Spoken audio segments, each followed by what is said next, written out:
नाज़रीन, हज़रत अली करमल्लाहु वजह जी शहादत जो दिहाड़ो मज़हबी अक़ीदत ऐं एहतराम सां मल्हायो पियो वञे। उन सिलसिले में कराची ऐं हैदराबाद में मातमी जुलूस बरामद कया विया आहिनि, जॾहिं त उन हवाले सां सिक्योरिटी जा सख़्त इंतज़ाम कया विया आहिनि। उन सिलसिले में कराची हैदराबाद में ताज़ा तरीन सूरतहाल बाबति नुमाइंदनि खां आगाही वठूं था। कराची मां नबी बख्श ख़ासि खेली ऐं हैदराबाद में इब्राहिम उन्नड़ वीडियो लिंक ते मौजूदु आहिनि। पहिरियों हलूं था कराची जी तरफ़। जी नबी बख्श, तव्हां ॿुधाइजो कराची में योम हज़रत अली जे जुलूस जो कहिड़ो रूट आहे ऐं सिक्योरिटी जा इंतज़ाम कीअं पिया ॾिसो?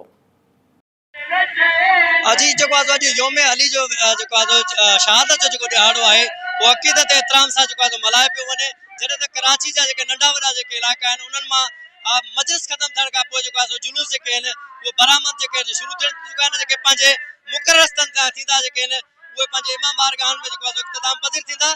जॾहिं त सिक्योरिटी जे हवाले सां अगर ॻाल्हि ॿोल कजे त सिक्योरिटी जा इंतिहाई सख़्त इंतज़ाम कया विया आहिनि। हितां जी यूसी इंतज़ामिया आहे वो बिल्कुल नाअहल आहे ऐं जुलूस जा रस्ता आहिनि उन्हनि खे बि क्लियर नाहे कयो वियो ऐं सफ़ाई सुथराई जा अणपूरा इंतज़ाम कया विया आहिनि। जॾहिं त मां तव्हांखे इहो ॿुधाईंदो हलां त अॼु कराची में मरकज़ी जुलूस आहे उहो निश्तर पार्क मां बरामद थी चुको आहे। पंहिंजे मुक़रर रस्तनि तां थींदो ईरानिया हुसैनिया इमाम बारगाह में खरादार में नेहर थींदो। जॾहिं त कराची में मेन रोड आहिनि जंहिंमें जनाह जा उनखे कंटेनर बंदि कयो वियो आहे। जी मेहरबानी नबी बख्श खास के लिए तमाम असांजे नाजरीन के आगाह कयो। नाज़रीन, अब रुख करते हैं हैदराबाद का।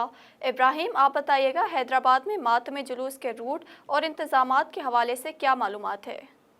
जी बिल्कुल, योम शहादत हज़रत इमाम अली रज़ी अल्लाह ताला अन्हा की शहादत के हवाले से यहाँ पर हैदराबाद में भी मरकज़ी जुलूस बरामद किया जाता है। ये जुलूस अंजुमन इमामिया की जानिब से बरामद किया जाता है। इस जुलूस में जो तबरुकात हैं अलम और उसके अलावा जुलजना और ताज़िए और दीगर तबरुकात भी शामिल हैं। इसके साथ साथ ही मैं आपको बताता चलूँ कि सिक्योरिटी के हवाले से इस जुलूस में जो है 1500 से ज़ायद पुलिस एहलकार हैं, उसके अलावा 200 से ज़ायद रेंजर्स एहलकार हैं और इसमें 100 से ज़ायद जो हैं स्काउट्स भी शामिल किए गए हैं। इसके अलावा मैं आपको बताता चलूँ कि ये जुलूस जो है करबला दादन शाह से होते हुए ये सेंट मेरी स्कूल, उसके बाद जो है यहाँ सदर से होते हुए ये कदमगाह मौला अली पर इख्तिताम पज़ीर होगा। इसके अलावा जुलूस से कबल जो है यहाँ पर एक मजलिस अज़ा भी बर्पा की गई जिसमें ज़ाकिर अहले बैत शहनशाह हुसैन नकवी ने जो है मोमिनीन में मजलिस पढ़ी। इसके साथ साथ ही मैं बताता चलूँ कि यहाँ पर